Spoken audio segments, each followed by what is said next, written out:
Hello and welcome back to the channel. So another FS25 update for you all. This time it is ground deformation. So we're going to speak a little bit later on in this episode with what we know from Eddie Edwards, who's the senior software engineer at Giants. And he's going to go in a little more in depth about the technical challenges for implementing it into the game, how the deformation data is stored and managed, optimization for the physics and performance of the game, and how does it handle transitions for ground deformation. But I think first up, we will mention ploughing is taking a massive visual leap. As I'm sure you're all aware, you've seen the other videos from maybe other creators, or you've seen Giant's own video on their YouTube channel. It is a big step up. But first up, firmness and viscosity of how the ground deforms, and multiple factors that can change that. So let's take a look at some of these screenshots. We've already seen the 9R going over the soil with the twin tyres, making a not so deep a indentation into the soil. And then we had the single wheels, so the dirt's packed right up into the tyres there. So already the visuals are looking stunning, where the tractor is still clean, it's just been driven slowly into the muddy field. So obviously the mud is only going to stick to the tyres and the wheels, it's not going to be everywhere else. Whereas before we had, looking at this, the photo of the case here, you can see that the whole tractor is clean, spotless, it's just the tracks that are muddy. Whereas before, if you drove into a muddy field, or I don't know if it made a difference if it was wet, I don't think it did. But when you were driving through a field, especially if it had lime on it, that made the very obvious change. It changed the tracks and the paintwork and everything on the tractor at the same rate. Whereas now we're getting a varied rate of where it starts on the tracks, and then as you drive more and more, if we see this oxbow here, we can see that at the very back corner, the back left wheel there, we have some mud starting on the paintwork, but it's not all over the machine. So it must only affect from how you drive or where you have driven. Now, a number of factors affect this. So every ground type has a different level of firmness and viscosity. Obviously, tarmac can't be deformed at all, as we know, while mud can be deformed a lot. Snow instantly gets crushed, as you can see with some of the screenshots here, which I will say the reflection of the lighting here in this photo is absolutely fantastic. It is a whole different game, but the visuals is just stunning from what we've seen with screenshots. Obviously, when you're driving on the mud, it compresses over a long time, and due to different viscosity. If the ground is wet, this affects the deformation as well, and the vehicle you're driving also affects it, so the weight of the tractor. So this big 9R is obviously crushing it instantly, obviously because it is snow. But if you had twin tyres, it would make a slight difference, especially in mud.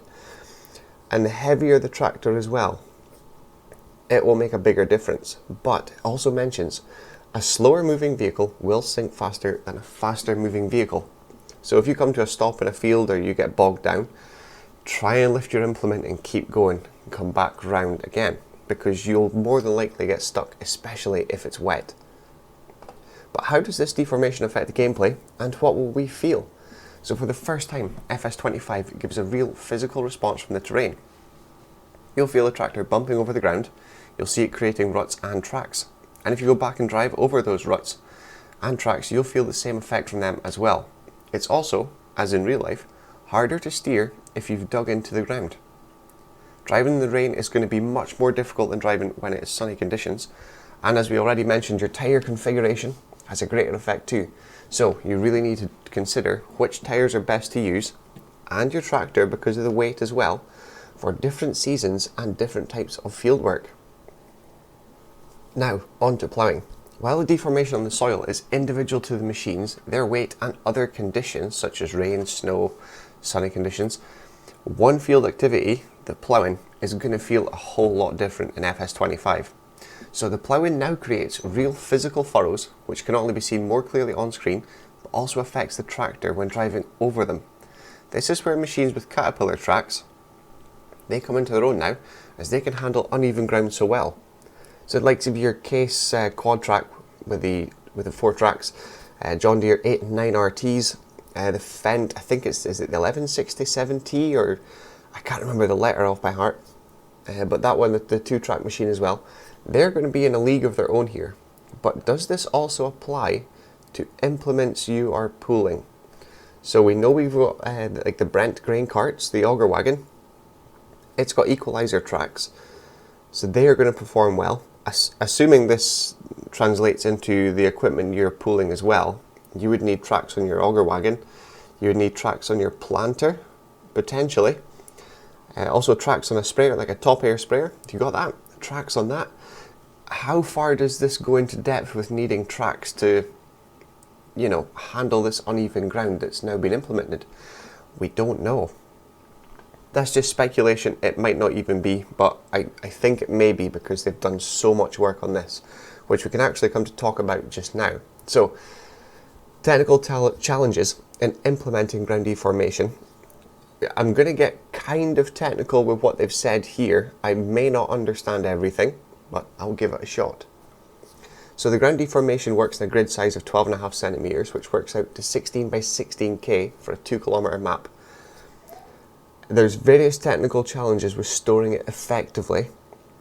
So like the cultivators or plows, when they work in the field and when vehicles drive over the fields, these react to fine scale bumps and ridges. There's also a procedural level of ground deformation which is mapped with geometry in a similar way to how terrain texture is mapped with images, except it runs in the CPU instead of the faster GPU. They've had to heavily optimize the code. So now they've come up with something called a DPU, which is a density map processing unit, which is like a little GPU emulator that runs on the CPU. Basically, taking some stress away from the GPU, which is your graphics processing unit, onto your CPU, which is a central processing unit. They've also created tiles of data. So throughout the map, this is my understanding, is throughout the map they're going to have little sections, or squares or triangles. I don't know how they've mapped out that portion, but there's going to be little tiles all over this map. And if you've not been in that area, there won't be anything in that tile to store, so it won't store data. It'll only store data on the bits you've been in or created ground deformation on. So it's only going to store that little tile of information. Let's move on to the optimized deformation physics for performance. So before we were dealing with the terrain resolution at 0.5 meter, 0.5 meters. Now it's at 0.125 meters, so it's 4 times greater in every direction. So it's 16 times as many triangles. And when we say triangles, we're just going to take a quick look at this screenshot here. This is what we mean with the triangles. It's like a mesh all over everything.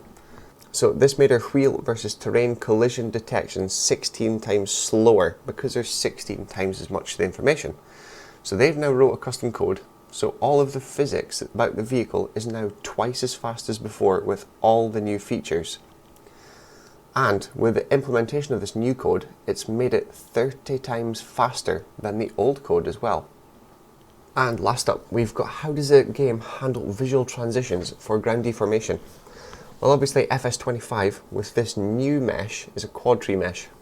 It enables high resolution triangle rendering near the player, but lower resolution further away. So there's no need to render the deformed geometry when it's hundreds of meters away from you, because you're not going to see it. But the geometry of this, it smoothly morphs from deformed to not deformed at distance from the player. So you're not loading in everything fully deformed as far as you can see in the direction you can see.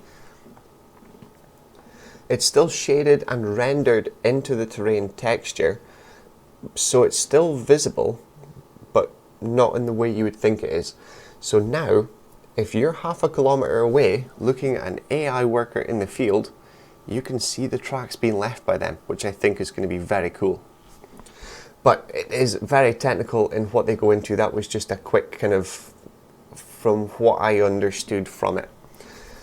But now, Eddie Edwards, the senior software engineer, he tells a little bit about himself at the start, which is what I'm going to read out just now. But what we've just mentioned about all the physics and all of that kind of meshes and triangles and the emulators that run on the CPU and all that, that's all came from Eddie, because he has a degree in mathematics, is what I believe I read.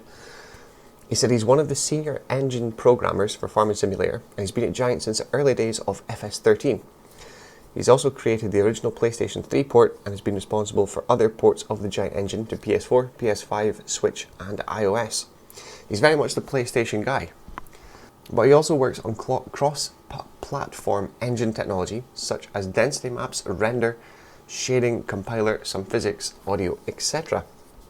So there's not much at the Giants engine he hasn't worked on to some extent over the last 12 years, and in particular, of course, he's created the new technologies that bring us ground deformation for FS25, and the improved density map system, the new terrain geometry system, and the terrain virtual texturing system.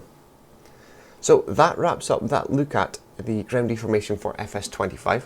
I hope you enjoyed it. It did get a little bit technical, a bit more than I thought I was going to go into, but we've had lots of screenshots here, lots of information about it and how it all works and how it is completely different from what we're used to. But I will say that ploughing has got some phenomenal visual looks to it.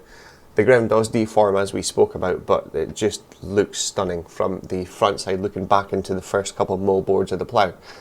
There's a big furrow there and it just looks visually amazing. I can't wait to get into the field of the plough and just start digging it up.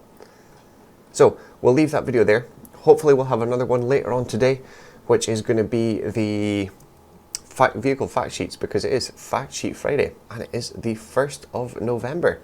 So we're getting very close to launch date. It is 12 days away now.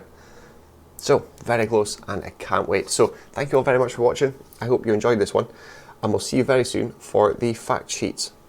Thanks for watching.